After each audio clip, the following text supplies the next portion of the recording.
Sports Hip Hop with DJ Mad Max, Live 365, iHeartRadio. We have 5-time Grammy Award winner, icon in music, and not only just in music, but TV, film, everything. He's taken over every lane in the game. Dungeon Family Zone, Goodie Mob Zone. CeeLo Green joins me here on the show here today. CeeLo Green, how's it going, man? Peace, King. I'm alive and well, man. How you? I'm doing pretty well. What do you got planned for today? I know you had some commitments yesterday. You've been doing a lot of things as far as performances go. Yeah, actually, man, you know I'm hands-on with all of the particulars, and we're about to embark upon maybe like a 3-4 week run. So I'm just kind of, doing some domestic errand running, running around Atlanta with the wife. I'll be doing styling with her, like for the band. So, we're doing a big festival in Brazil in September. It's called Rock in Rio. So, we be coming out getting the wardrobe and everything, you know what I mean? So, yeah, one of them days. Putting it on for Atlanta, one of the greatest to ever do it. And you remember going back in the days to Atlanta when it was called Little Miami. That's right. Yeah, I was just watching an interview with a local platform on B.I.G, and B.I.G, my man Wicked from Ghetto Mafia. Shout out to the East Side. Shout out to the OGs. You know what I'm saying, like Ghetto Mafia. And they was having a debate with a gentleman. Can't remember his name off the top of my head, but apparently he was around during that era. And yeah, you know what I'm saying, like that's from the Miami boys. Hey, OG, what's happening? So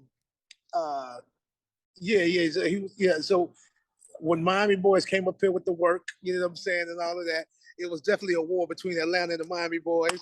What's up, my G? What's up? Hey, man.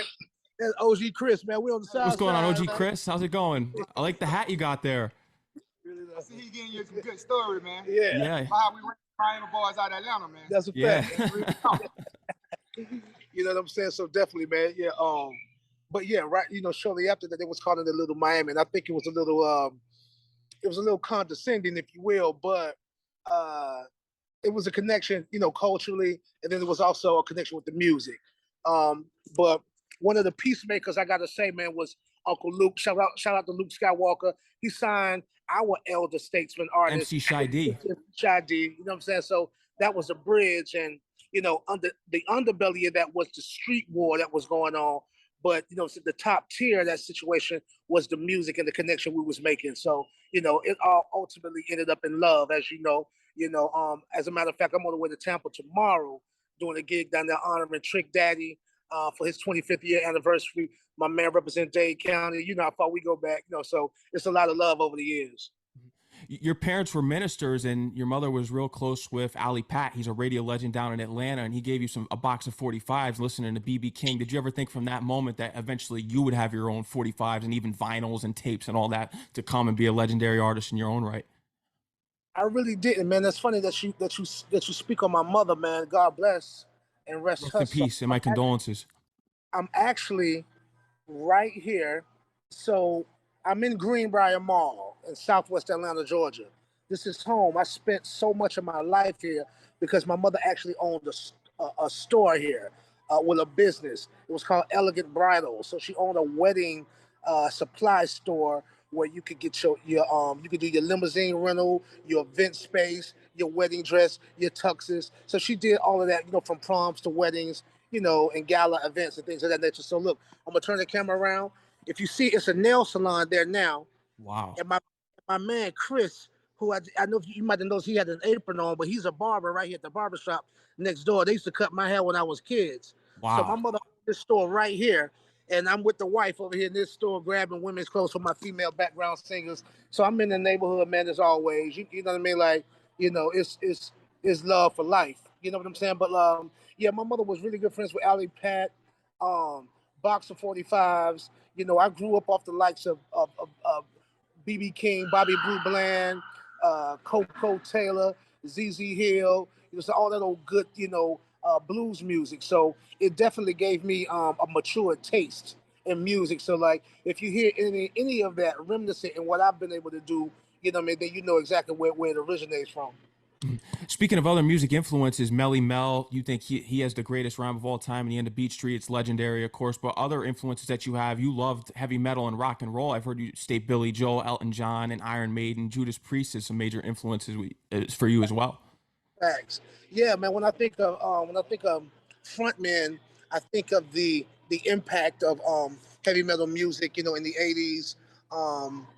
and there was not much else outside of the universality of rock, metal, and crossover pop, universal music. You know what I'm saying? Like, the rap subculture at that time was really small and maybe insignificant, but it was bubbling under. You know what I'm saying? So the first images, and the first things that I fell in love with, was the plasmatics, you know what I'm saying?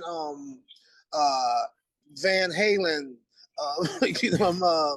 the Sex Pistols. We all love David Lee Roth because David Lee Roth, saying he had that kind of, he's one of the greatest all time frontman for a rock band ever. You know what I'm saying? Like, I don't even know if nobody's better than David Lee Roth. You know what I'm saying? So, but the fact that he was a black belt in kung fu, you know what I'm saying? Like, that was that dope kind of oxymoron, you know what I'm saying, like, about him, that gave me the sense that you could do something that showcased your sense and your sensibility, but it could also be strength, and masculinity as well. You know what I mean? So, like, he was like the total package, and that's kind of what gave me my flair for fashion and exuberance and excellence and all of that. Goodie Mob goes back to the days of you being in high school together. I know some of the members have grown up around your area, and they graduated with your sister because you were a freshman when the other members of Goodie Mob graduated from high school. You eventually joined them, and you even have given a great history on Big Duddy coining the term Goodie Mob. Big Duddy, man. And we lost my big homie, man, some months back, man. I want to say um, like 8 months ago. You know what I'm saying? Um, oh man, rest in peace to the big homie. And yeah, he definitely coined the term Goodie Mob, and we took that pack. You know what I'm saying? You feel me? And we hit the hole with it, man. Like, for the win. You know what I'm saying? So, yeah. No, and all of the big bros, man. Cujo, Big Gip, T-Mo. You know what I'm saying? Like, everybody's doing very well, I must say, man. I just actually watched them all perform last night. In Atlanta's own East Point. We do a thing, called the East Point Wind Down Wednesdays, and Big Boy was headlining the set on this particular occasion. We've already done it as Goodie Mob twice, so I just went out in the audience, man. I just wanted to enjoy it as a fan. You know what I mean? Like, I didn't even know the homies was gonna get up on stage because I hadn't spoken to everybody. I just, like, wanted to pull up. You know what I mean? Like, to show my love and support. You know what I mean? But yeah, it was dope. It was interesting hearing you in the past speak about fighting for civil rights for the Southern hip hop artists. Do you feel as though in the end, making it with Goodie Mob and then debuting with Outkast, that you were able to fight for Doing the an civil interview. rights of Southern hip hop? Oh, my bad. What'd you say? Oh yes, I remember in the past you've spoken about it before, about fighting for the civil rights of Southern hip hop artists and how what you were wearing fashion wise was a flaunt. Do you feel as though that you were able to overcome and put civil rights and put Southern hip hop artists on the map and overcome the issues that were going on there? Yeah, man. It was those cultural misappropriations and bias, industrially and otherwise, and we definitely, put the flag in the ground for Atlanta. You know what I'm saying? Like, because the South, at large was establishing itself with the likes of Luke Skywalker, in Florida, Master P, Baby, and Slim. You know what I mean? Like, in New Orleans, and then also, of course, the almighty, OG, Capital J Prince. You know what I'm saying? In Houston. So, at the time, we wasn't even really considering ourselves aligned. Just us being just naturalists. You know what I'm saying? I didn't really, we didn't draw the boundary line between the South and the North or Midwest or what have you. So we were met with those reservations, and you know, and then, but it was because of that circumstance that gave us a sense of self and purpose, and that encouraged the attitude, the stance, and the progressive, like uh forward motion. I'm saying, like, of what we were trying to accomplish and our perspective on it. That's what it was all about. You wanted to destroy establishment when you came into the game. So how did it feel to do the complete opposite when coming in and you gained all this commercial success in the end? Yeah, something, what, man, something intentional and something innate is two different dynamics. You know what I'm saying? Like, yeah, I came in with some intent you know, with my political posturing, and my personal opinions on this, that, or the third, but innately I was already affected by music at large. You know what I'm saying? Like, and I'm just not I'm not racist and I'm not a separatist. You know what I mean? Like I'm a humanist. I mean, like, and so that was really discovered or rediscovered when I had the opportunity to join forces with Danger Mouse and Gnarls Barkley came about. And I was able to just kind of like, expound and embellish, on an understanding, not an understanding. You know what I'm saying? You feel me? Of roots and culture, you know what I mean? Like, and commerce, you know what I mean? So like, just innately, with all of the ingredients, I just had that connectivity. How much is it? Just take all my money. Just take it. Oh, but you have plenty of alter egos out there, and people have even called you Gnarls Barkley. Did I answer that? Oh, Right yes, way? you did. You did. Yeah. Gnarls Barkley, you have so many alter egos out there. Was there anyone that you looked up to growing up, such as maybe Zev Love X and MF Doom? Then you see what Kool Keith has done over the years with Black Elvis and Dr. Octagon. Was there any other artists out there that inspired you to take the route of alter egos, or that was just something you came up on your own way? Shouts out to Kool Keith, man. Papa Lodge, big shot on the East Coast. I just bumped into him days ago, man. Wow. On Orchard, you know what I'm saying, near Delancey, because I was out there doing some shopping.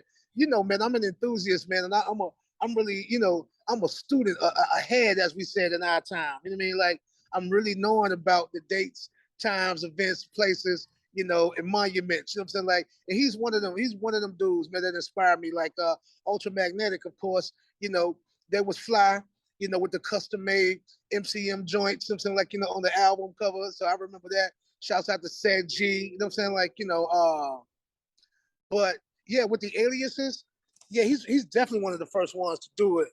But then, just kind of like artists with that chameleon-esque type of quality, like David Bowie or Madonna, you know what I'm saying? Like, people that just kind of continue to like reinvent themselves. On some rap shit though, yeah.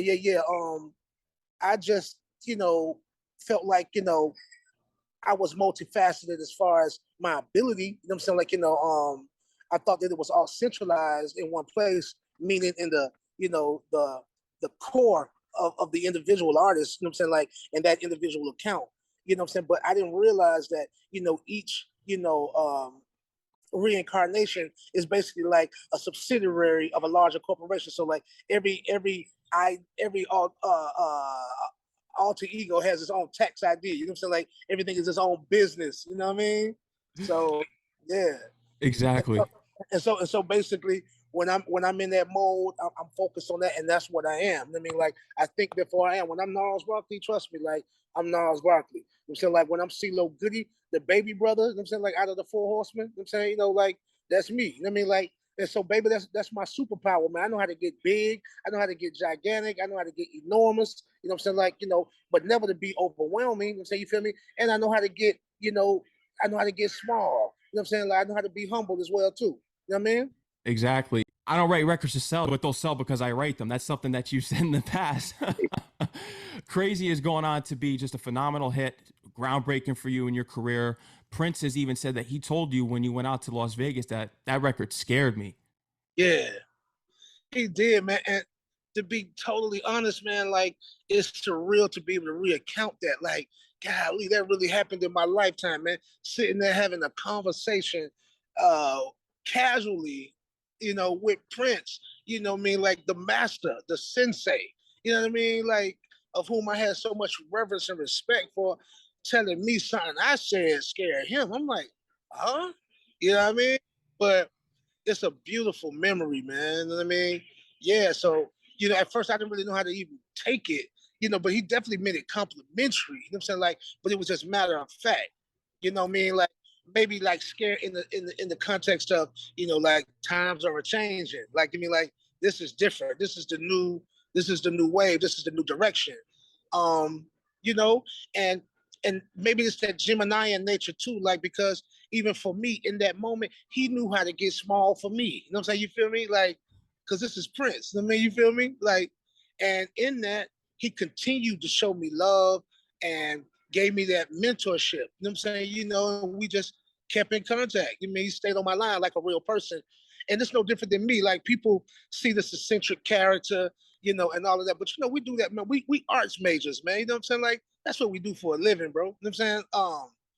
But you know, if I told you that we was normal, nobody would believe it. You know what I'm saying? You feel me? No. Because to do too many exceptional and remarkable things. So like, let's go ahead and embrace, you know what I'm saying? Like, you know, that as fact as well. You know what I mean? And, you know, so yeah, I embrace that. You've been there throughout major times in history, just recording with TLC for the waterfalls, being in the background there for the vocals. But you had a close relationship with Biggie, and he actually wanted you to be on Ready to Die originally because he told you, I like your style. And unfortunately, you were there the night that Biggie was killed, and Gip was like, it just doesn't feel right in here. Let's get out of here. And unfortunately, he was killed later that night.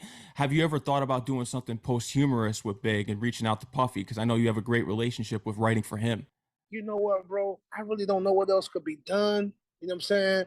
But for the brother to just be able to rest in peace. You know what I'm saying? Like, you know what I mean? Like with justice on this untimely and unfortunate murder. You know what I'm saying? Like, and it's funny because I was just looking at another documentary I had never seen, a brand new one on Hulu yesterday, and I was like, damn, you know what I mean? Like, it was, you know, it was informative. It gave some different images, some different perspectives from different people who they're speaking for the first time.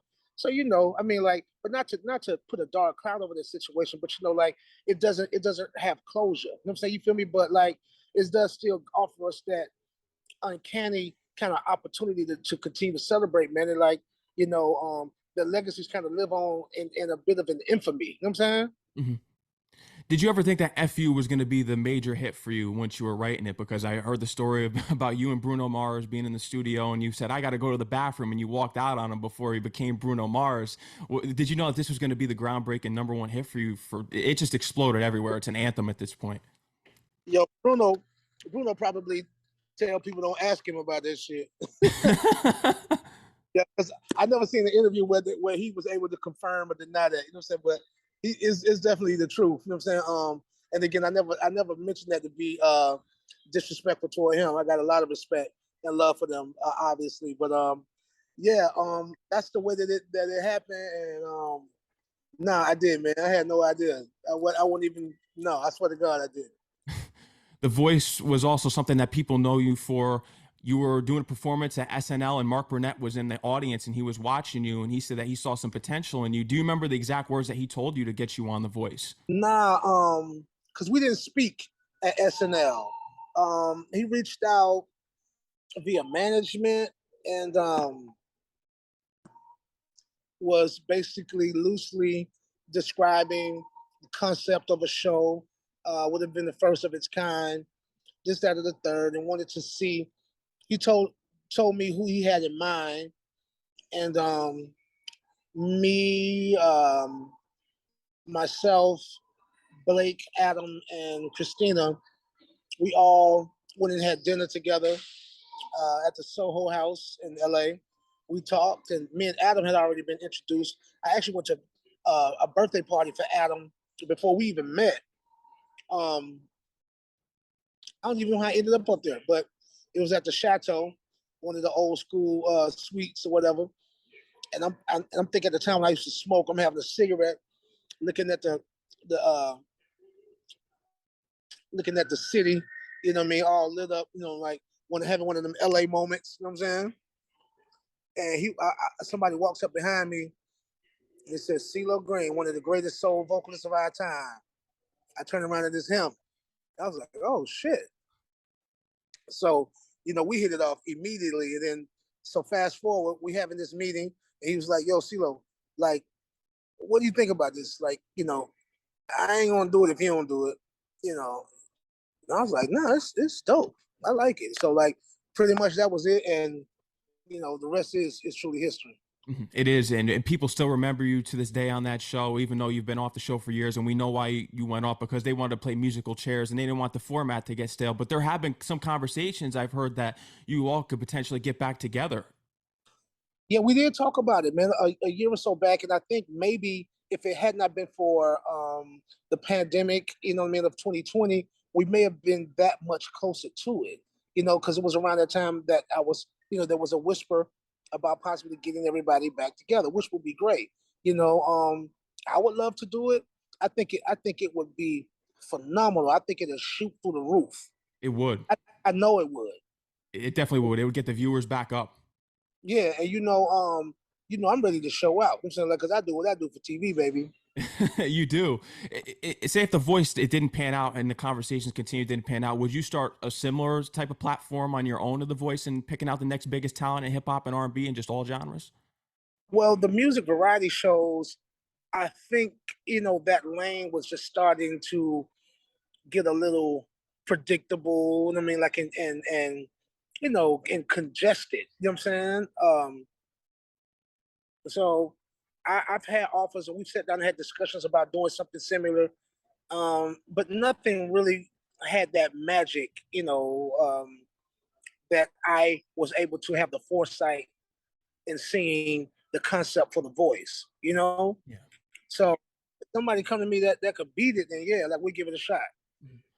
You gave so many opportunities for up and coming artists on that show on The Voice. Who would you say when you were first starting out, even in your group, it could be in group and even solo career? We look at L.A. Reid back in the day when you were LaFace Records. Who would you say pressed that button and turned around the chair for you? Who's that person in your career? Oh, that person is Joy Gilliam. That person is Erica Badu. That person is Lauryn Hill. That person is L.A. Reid, of course. And that person is Rico Wade. Those are the important people right there that gave you that opportunity. Quitting's come across your mind plenty of times, and it's too far to turn back now. Has there been a time that you've considered giving up in this industry at any point? It's a fine line between giving up and going on. So I could never give up. I mean, like, because music and expression, creativity, that's my vitality. I have to be able to do it in some capacity, so but will I go on to do bigger and better things? Or will I level out? That kind of remains to be seen. I mean, like, I feel like I'm at a cruising altitude, um, you know, and it doesn't have to be turbulent to know that you're going places, it doesn't have to be turbulent to know that you're at a height, So it's smooth, man. I like it. I like it up here.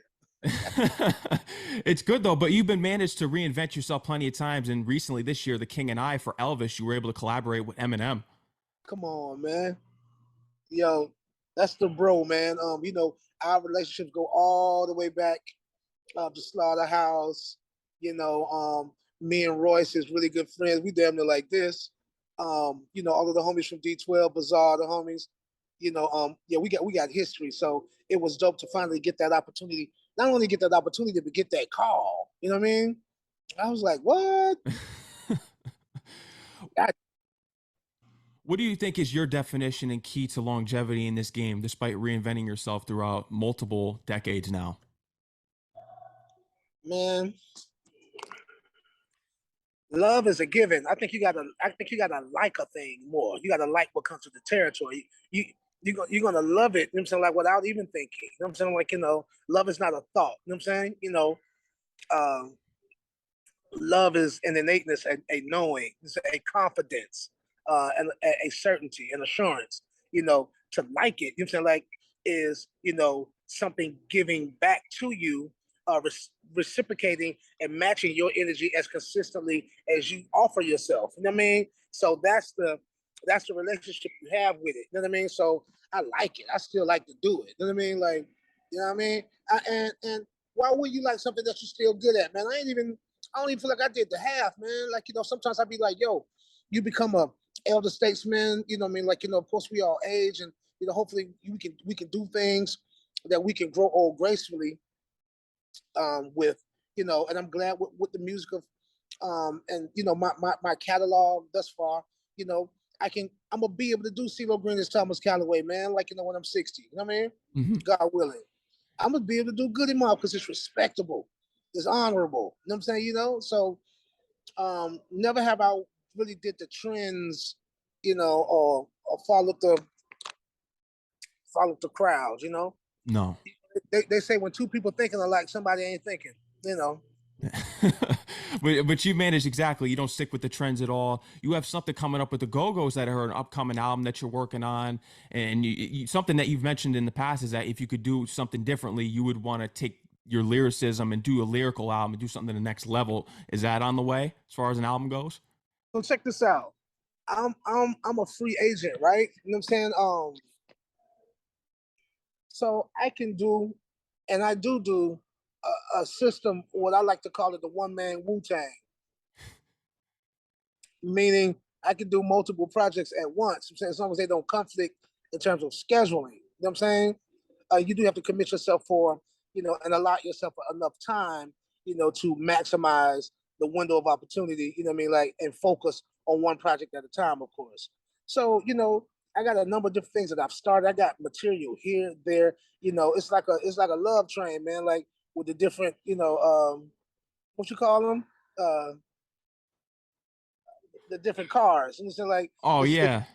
It's all in transit. You know what I mean? Like, it'll all get to its destination, at the same point. I'm saying, like, would be, so I got I get impulsive. I might do something like I did an all go-go album.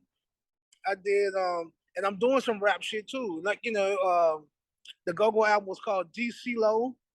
And then I wanted to get on some old school East Coast boom bap type shit, and I was gonna call that Lodega. You know what I'm saying? Like a playoff of a bodega. You know what I mean? Yeah.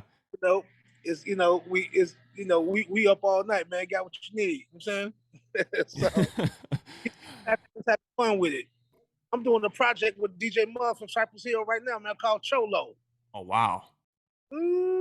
That's Ooh, big time. Oh, you're gonna be putting lyricism back on the map here.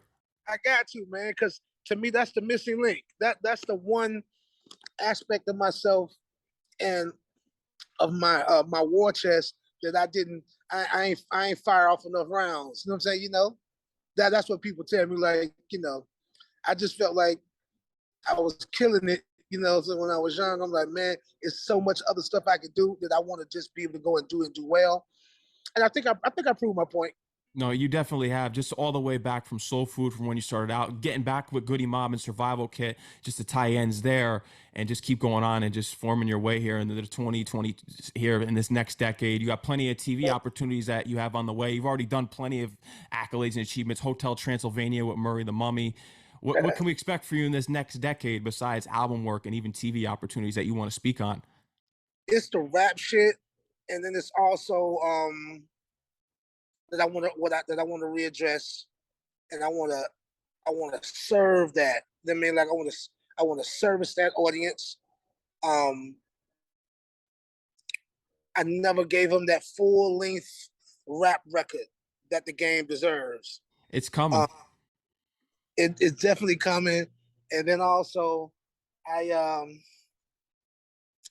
and I probably want to explore acting. I haven't really done a lot of acting, but I could though. So I was just talking to my agent about that the other day, man. I haven't done enough of it. What's the role you would love to explore? Man, me personally, I enjoy comedy. You know what I'm saying? Like, that's my other joy in life, is to make people laugh, man.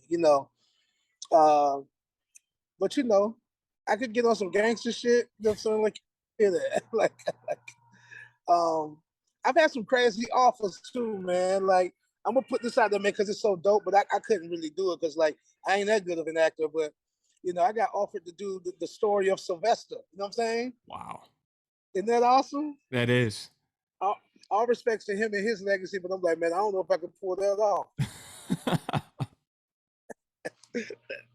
But like, I think that it was dope that somebody took me into consideration and thought enough of me.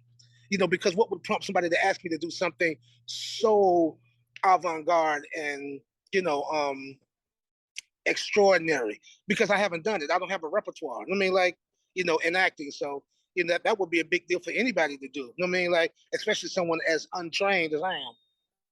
But I'm sure you'll definitely conquer it because you've conquered everything that's come across in your career thus far. CeeLo Green, congratulations on everything that you've achieved this far. Thank you all that you've done for hip hop, R&B, and music as a whole.